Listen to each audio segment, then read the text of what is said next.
సికింద్రాబాద్లోని doctor Narayana college of hotel management లో 100% job guarantee 966365 welcome to Suman TV. నేను మీ నవీన్. ప్రస్తుతం నేను నెల్లూరు సిటీలో ఉన్నాను.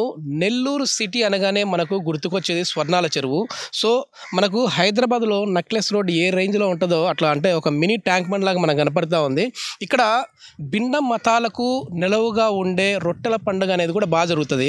సో ఎవరైనా పాస్పోర్ట్ కావాలని కోరుకునే వాళ్ళకి అక్కడ పాస్పోర్ట్ కావచ్చు, లేదంటే పెళ్లి కావాలనుకునే వాళ్ళకి పెళ్లి, పిల్లలు పుట్టాలనుకునే వాళ్ళకి పిల్లలు అనేది అంటే మనం కోరిన కోరికలు అయితే ఇక్కడ నెరవేరుతూ ఉంటాయి. వివిధ దేశాల నుంచి కూడా ఇక్కడికి వస్తూ ఉంటారు. సో ఇది వచ్చేసి ఒకప్పుడు చాలా వరకు కూడా పాడుబడిపోయిన ప్లేస్ లాగా గుట్టల్లాగా ఉండేదంట. ఇప్పుడు వచ్చేసేసి ఒక మంచి ఘాట్ సెక్షన్ లాగా కనపడతా ఉంది. ఇంత అభివృద్ధి అనేది ఎట్లా సాధ్యపడింది, ఏ హయాంలో సాధ్యపడింది అన్నది అయితే ఇక్కడ ఉన్న లోకల్స్ని చాలా వరకు కూడా మనం ఒకసారి ప్యాన్ చేయ అక్కడ కెమెరా. సో ఇక్కడ చాలా వరకు కూడా వాకర్స్ అయితే ఉన్నారు. సో వాళ్ళ మాటల్లోనే అడిగి తెలుసుకునే ప్రయత్నం చేద్దాం. ఎందుకంటే మనము ఇప్పుడు నియోజకవర్గాల వారీగా ప్రజల అభిప్రాయం ఏ విధంగా ఉందని తెలుసుకునే ప్రయత్నంలో భాగంగా ఇప్పుడు నెల్లూరు వచ్చాము. ఈ నెల్లూరులో అభివృద్ధి అసలు ఏం జరిగింది అని చెప్పేసి తెలుసుకునే ప్రయత్నంలో కొద్దిమంది ప్రజలు మనకి ఈ స్వర్ణాల చెరువు ఒకప్పుడు అయితే చాలా వరకు డస్ట్ ఎక్కువ ఉండేది సార్, ఇప్పుడు చాలా బాగుంది అనేసి అంటున్నారు. అన్న నమస్తే అన్న, ఇది ఎట్లా అంటే ఈ స్వర్ణాల చెరువు చరిత్ర ఏంది, అదేవిధంగా ఒకప్పుడు ఎట్లా ఉంది, ఇప్పుడు ఎట్లా ఉంది? ఒకప్పటికి ఇప్పటికి చాలా తేడా ఉంది. మన నారాయణ సారు దీన్ని డెవలప్ చేశారు బాగా. ఇక్కడికి ప్రతి సంవత్సరం రొట్టెల పండుగ రోజు 2-3 రోజులు జరుపుతారు. ఇప్పుడు వచ్చి ఒక 4-5 రోజులు కూడా జరుపుతున్నారు, ఇంకా ఎక్కువ జరుపుతున్నారు. దీన్ని ట్యాంక్ బండ్ కానీ చెరువు కానీ ఇక్కడ ఫెసిలిటీస్ బాగున్నాయి. దాన్ని నారాయణ సార్ బాగా చక్కగా చాలా బాగా అభివృద్ధి చేశారు.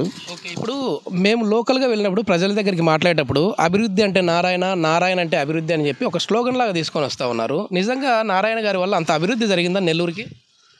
తప్పకుండా జరిగిందండి. ఎందుకంటే ఆయన ఒక టీచర్ కాబట్టి టీచర్కి ఆయన చేయాల్సినది చేస్తున్నాడు, మంచిగా చేస్తున్నాడు. ఈసారి ఎవరు గెలిచే విధంగా ఉన్నారు సార్ ఇక్కడ లోకల్లో? లోకల్లో అంటే కొంచెం ఇద్దరికి పోటాపోటీగానే ఉందండి. టీడీపీ వర్సెస్ వైసీపీ ఉందా? ఇద్దరికి పోటాపోటీగానే ఉంది. అన్న నమస్తేనా. ఎట్లా ఉందన్న ఇక్కడ ఈ స్వర్ణాల చెరువుకు సంబంధించి కావచ్చు, పూర్తి నెల్లూరుకి సంబంధించి అభివృద్ధి ఎట్లా జరిగింది? స్వర్ణాల చెరువు మామూలుగా కూడా తీసుకుంటే ఇక్కడ దర్గా మిట్ అంటే ఇక్కడ దర్గా ఇలిచింది కాబట్టి దీనికి దర్గా మిట్ అని పేరు వచ్చింది. చాలా సంవత్సరాల నుంచి కూడా ఇక్కడ రొట్టెల పండుగ చాలా ఫేమస్. దేశ విదేశాల నుంచి కూడా ఇక్కడ రొట్టెల పండుగకి చాలామంది భక్తులు వస్తారు. ఇక్కడికి వచ్చిన తర్వాత ఒకప్పుడు కానీ స్వర్ణాల చెరువు ఇంత డెవలప్మెంట్ లేదు. నారాయణ సార్ వచ్చిన తర్వాత టీడీపీ గవర్నమెంట్లో ఈ స్వర్ణాల చెరువుని చాలా అభివృద్ధి చేయడం జరిగింది. మనం కూడా చూస్తూ ఉన్నాం. తర్వాత అభివృద్ధి కుంటుపడిపోయింది. ఎక్కడైనా పార్కులు కానీ డ్రైనేజ్ సిస్టమ్ కానీ టోటల్గా తీసుకుంటే నారాయణ సార్ బ్రహ్మాండంగా చేసినారు. ఈ విధంగా తీసుకున్నప్పుడు మాత్రము నారాయణ సారు ఈ మా జిల్లాకి ఎంతో చాలా సార్ ఇప్పుడు ఎన్నికల సమయం వచ్చింది సార్. మరి ఈ ఎన్నికల్లో ఈసారి గట్టి పోటీ ఉంటుంది, ఇద్దరికి వైసీపీ వర్సెస్ టీడీపీ అన్నట్లు కనపడతా ఉంది. కొద్దిమంది ఇప్పుడే మనతో మాట్లాడిన వాళ్ళు కూడా చెప్పారు. నిజంగా అట్లా పోటీ ఉందా, లేదంటే వారు వన్ సైడ్ లాగా ఉందా అండి? ఇంచుమించు వారు వన్ సైడ్ లాగా కనిపిస్తూ ఉంది. పరిస్థితులు ఏమన్నా అంత బాగలేవు.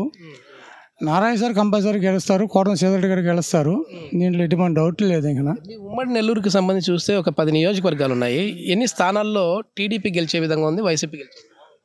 10 స్థానాలు అంటే బయట విషయం మనకి అంత తెలియదు, కానీ టోటల్గా ఏంటంటే జనాల రెస్పాన్సిబిలిటీ అనేది మాత్రం టీడీపీ మీద ఎక్కువగా ఉంది. ప్రజల అభిప్రాయం కూడా టీడీపీకి ఉందని ఆలోచనలో చాలామంది ఉన్నారు. ఓటర్స్ కూడా ఏంటంటే వాళ్ళు ఇబ్బందులు కానీ ఇవన్నీ కూడా వచ్చి ఇవాళ టీడీపీకి అనుకూలంగానే ఉంది. విపిఆర్ గారి పరిస్థితి ఎట్లా ఉందంటే, అంటే ఎంపీ గారు ఇక్కడ ఏ విధంగా ఉన్నారు? ప్రజలతో బాగానే కలుస్తూ ఉంటారు ఆయన కూడా? విపిఆర్ గారు ఏమిటి ప్రభాకర్ రెడ్డి సార్ ఆయన చాలా మంచి వ్యక్తి ఆయన. వాళ్ళ మిస్సెస్ గారు కానీ అందరూ కూడా ఈ దేవస్థానాలకి డొనేషన్లు ఇవ్వడం కానీ, చర్చిలు అభివృద్ధి చేయడం కానీ, అలాగే మసీదులు అభివృద్ధి చేయడం కానీ వాళ్ళ ప్రమేయం ఎంతో ఉంది. ఆయన గెలిచే విధంగా ఉన్నారు? ఖచ్చితంగా గెలుస్తారు.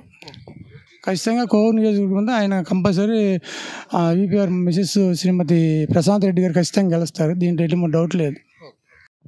కాకా గుడ్ మార్నింగ్. ఎట్లా ఉంది కాకా, అంటే నెల్లూరుకి సంబంధించి మనకు అభివృద్ధి పనులు ఏం జరిగాయి, ఏదైనా డెవలప్మెంట్ ఆగిపోయాయా? మామూలుగా నారాయణ ఉన్నప్పుడు చాలా జరిగింది, కానీ ఇప్పుడు ఆగిపోయినాయి కొన్ని పనులు.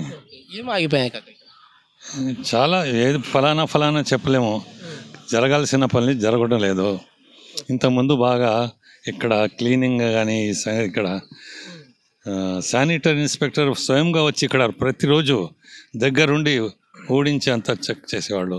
ఇప్పుడు అడిగేవాళ్ళు ఎవరు, చెత్తారం చడిపోయినా కూడా ఏమి జరగటం లేదు. మా ఇళ్ళ దగ్గర కూడా ఇంతకుముందు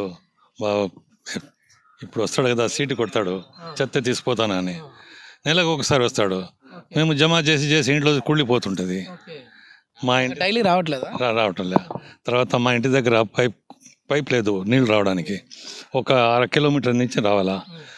వాళ్ళకి చెప్పాం, మాకు నీళ్ళు రావండి, ఇక్కడ పైప్ వేయండి అంటే వేయలే. 1.5 హార్స్ పవర్ మోటార్ వేసి మేము నడిపించుకుంటున్నాం. పెట్టినా కూడా ఇంత నీళ్ళు వస్తాయి. నెలకు 3,000 రూపాయలు మాకు కరెంటు బిల్లు మోటార్ది వస్తుంది. నెక్స్ట్ ఇప్పుడు ఇంకా ఎన్నికల సమయం వచ్చింది కాక, ఎందుకంటే ఇప్పుడు ఎన్నికల సమయం వచ్చింది కాబట్టి మన ఓటుతోనే మన నాయకుడిని ఎన్నుకునే సమయం ఇది. సో ఎవరు ఈసారి అధికారంలోకి వస్తే అభివృద్ధి జరుగుతుంది అనుకుంటున్నాం? నారాయణ వస్తేనే బాగుంటుంది అనుకుంటున్నాం మేము. ఇక్కడ ఆయన గెలిచే విధంగా ఉన్నారా? గ్యారంటీగా గెలుస్తారు, తప్పకుండా గెలుస్తారు. గతంలో ఆయన మామూలు మంత్రిగా చేసినా కూడా 1800 ఓట్ల తేడాతో ఓడిపోయారు. ఎందుకు అనుకుంటారు? అదే వాళ్ళ కొంచెం మంది ద్రోహం పనిచేశారు, ద్రోహం జరిగింది. ఇప్పుడు అట్లాంటిది ఏం ఉండదంటారా? ఖచ్చితంగా గెలుస్తారా? ఖచ్చితంగా గెలుస్తారని మేము నమ్ముతున్నాం దేవుడి మీద. రాష్ట్ర వ్యాప్తంగా ఏ పార్టీ రావాలనుకుంటాం? టీడీపీనా వైసీపీ? టీడీపీ వస్తేనే కొంచెం బాగుంటుంది.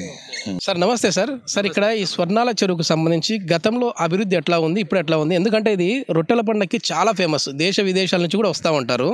సో ఇప్పుడు ఎట్లా ఉంది సార్ ఇక్కడ? అంటే మేము వాకర్స్ అసోసియేషన్గా ఫామ్ అయ్యి దాదాపు ఒక 5 to 10 years నుంచి ఇక్కడికి వస్తున్నాం రెగ్యులర్గా. ఈ డెవలప్మెంట్ అంటే ఈ మధ్య చాలా కేర్లెస్గా అయిపోయింది. దీన్ని ఎవరు పట్టించుకోవటం లేదు. ఇంతకుముందు అంటే రెగ్యులర్గా సెక్యూరిటీ ఉండేవాళ్ళు, ఈ నీట్నెస్ అదంతా చూసుకునేవాళ్ళు. సెక్యూరిటీ అనేది తీసేశారు, కంప్లీట్గా తీసుకున్నారు. కాబట్టి దీని మెయింటెనెన్స్ పూర్తిగా జీరో అయిపోయింది. ఎప్పుడైతే ఈ రొట్టెల పండగ లాంటిది వస్తుందో ఆ టైం బీయింగ్, ఆ టయానికి ఏమనంటే శుద్ధం చేయడం చేస్తున్నారు, కానీ దాని తర్వాత అసలు పట్టించుకోవట్లేదు. అభివృద్ధి పనులు ఏ విధంగా జరిగాయి, ఏ హయాంలో జరిగాయి సార్? అంటే మామూలుగా మనం 2014 నుంచి ఇప్పుడు ఎన్నికల సమయం వచ్చింది సార్. సో ఎందుకంటే మీరు వేసే అమూల్యమైన ఓటే ఇప్పుడు మళ్ళీ మీ నాయకుడిని ఎన్నుకునే సమయం వచ్చింది కాబట్టి 2014 నుంచి 19 వరకు ఎంతవరకు అభివృద్ధి జరిగింది, 19 నుంచి 24 వరకు ఎంతవరకు అభివృద్ధి జరిగింది? మేము అట్లా కరెక్ట్గా ఆ ఇయర్ వైజ్ చెప్పలేము, కానీ దాదాపు ఒక 4-5 సంవత్సరాల నుంచి అసలు ఎవరు పట్టించుకునే నాదుడే లేడు దీనికి.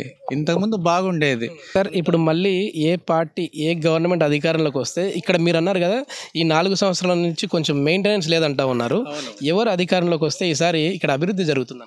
అంటే ఇంతకుముందు అభివృద్ధి ఎవరైతే చేశారో వాళ్ళే మళ్ళీ వస్తే బాగుంటుంది అనిపిస్తుంది. ఎస్పెషలీ మన నెల్లూరు సిటీ డెవలప్ చేయడం కానీ, నెల్లూరు టౌన్లో మెయింటెనెన్స్ కానీ ఇంతకుముందు ఉన్నంత అదే విధంగా కంటిన్యూ కావాలంటే నారాయణ గారు వస్తే బాగుంటుంది అనిపిస్తుంది. స్కూటీ నేర్చుకుంటా ఉన్నారు మేడం. సో ఇక్కడ నెల్లూరులో అభివృద్ధి పనులు ఏ విధంగా జరిగాయని చెప్పేసి మహిళల మాటలో తెలుసుకున్నాం. అమ్మ నమస్తే. అమ్మ ఇక్కడ వచ్చేసేసి నెల్లూరులో అభివృద్ధి బాగా జరిగిందని కొద్దిమంది, లేదు జరగలేదని కొద్దిమంది అంటా ఉన్నారు. సో అభివృద్ధి ఎంతవరకు జరిగింది? కానీ బాగానే జరుగుతుంది కదండి. జరగబట్టేను ఇక్కడ స్కూటీలు నేర్చుకుంటున్నారు, వాకింగ్ నేర్చుకుంటున్నారు, ఎప్పుడైనా రిలాక్స్ కావాలంటే ఇక్కడికి వస్తున్నారు. చాలా హ్యాపీగానే ఉంది. ఇప్పటి వరకు మాకైతే హ్యాపీగా ఉందండి. తర్వాత ఎవరికి ఎట్టుందో మనకు తెలియదు. మన విషయం అయితే మనకి హయాంలో అభివృద్ధి జరిగిందమ్మా ఇక్కడ? అవన్నీ నాకు తెలియదని, ఇప్పుడు మాత్రం నారాయణ హయాంలో మాత్రం బాగానే జరుగుతుంది. ఆయన గారు ఇప్పుడు టీడీపీ తరపు నుంచి పోటీ చేస్తా ఉన్నారు కదా ఎమ్మెల్యేగా. సో ఆయన గెలిచే విధంగా ఉందా, లేదంటే వైసీపీ అభ్యర్థి గెలిచే? అది మనకి ఎట్లా తెలుస్తుంది? మీ అభిప్రాయం ఎవరు వస్తే బాగుంటుంది? నాకైతే ఈయనే వస్తాడని అభిప్రాయం ఉంది. నారాయణ గారు. అవునండి. ఎట్లా ఉందన్న ఇక్కడ పరిస్థితి ఎట్లా ఉంది? మనము ఈ ఇక్కడ రొట్టెల పండుగకు సంబంధించి తర్వాత ఈ స్వర్ణాల చెరువు గురించే కాకుండా మనం లోకల్గా మాట్లాడదాం. సరే, ఇంతకుముందు ఇదంతా ఒక అడవి, ఇదంతా ముందు ఒక అడవి. ఎక్కడ చూసినా కానీ ముళ్ళు, పాములు అన్నీ ఉండేటి. ఒక నారాయణ గారు వచ్చినప్పుడు, అజీజ్ గారు వచ్చినప్పుడు దీన్ని అజీజ్ గారు ఇంట్రెస్ట్గా తీసుకుని చంద్రబాబు నాయుడుతో ఫైట్ చేసి దీనంతా నిధులు తెచ్చి ఒక స్వర్ణాల చెరువు అనే దానికి పేరు వచ్చింది. స్వర్ణాల చెరువు పేరు ఎప్పటి నుంచో ఉంది, కానీ అజీజ్ వచ్చిన తర్వాత దీన్ని డెవలప్ చేశాడు. నారాయణ చేసింది ఒక ఎత్తు అయితే 2 ఎత్తులుగా అజీజ్ బాయ్ చేశాడు. అజీజ్ బాయ్ లేకుంటే ఇది అప్పట్లాగా అడవిలాగానే ఉండేది. నెక్స్ట్ ఎవరు, ఏ పార్టీ అధికారంలోకి వస్తే పార్టీ అధికారం తెలుగుదేశం వస్తేనే ఎవరికైనా బాగుంటుంది. మళ్ళీ వైఎస్ఆర్ పార్టీ వస్తే వాడు బనికిరాడు, దేనికి సామాన్యుడు కూడి వెళ్ళాడు. అది మొత్తం మీద మనం ఇక్కడ ఎవరిని కలిపినా కూడా అభివృద్ధి పరంగా చూస్తే మనకి నారాయణ గారు అయితే చాలా వరకు అభివృద్ధి చేశారని చెప్పేసి అంటా ఉన్నారు. ఇక్కడ రోడ్లు కానీ అదేవిధంగా ఈ ఘాట్ సెక్షన్ కానీ ఒకప్పుడు లేదు, ఇప్పుడు వచ్చేసేసి వాళ్ళ హయాంలో అయితే అభివృద్ధి పనులు జరిగాయి. ఎంతో ఫేమస్ ఇది రొట్టెల పండుగకి, దేశ విదేశాల నుంచి కూడా వస్తూ ఉంటారు. కాబట్టి ఖచ్చితంగా దీన్ని నెగ్లెక్ట్ చేయకుండా అభివృద్ధి జరగాలి అని చెప్పేసి ప్రజలు అయితే కోరుకుంటా ఉన్నారు. అదేవిధంగా ఈసారి ఖచ్చితంగా ఇక్కడ నారాయణ గారు భారీ మెజార్టీతో గెలుస్తారు అని చెప్పేసి ప్రజలు అభిప్రాయపడుతూ ఉన్నారు. చూద్దాం, ఎందుకంటే ఈ 13వ తారీఖు, ఈ నెల 13వ తారీఖున ప్రతి ఒక్కరు కూడా మీ ఓటు హక్కును వినియోగించుకోండి. మీకు ఇష్టమైన పార్టీకి మీరు ఓటు హక్కును వేసి మీకు నచ్చిన నాయకుని ఎన్నుకోవాల్సిందిగా మనవి. Thank you. సుమన్ టీవీలో మీ పర్సనల్ అండ్ బిజినెస్ ప్రమోషన్స్ కోసం కింది నెంబర్కి కాంటాక్ట్ చేయండి.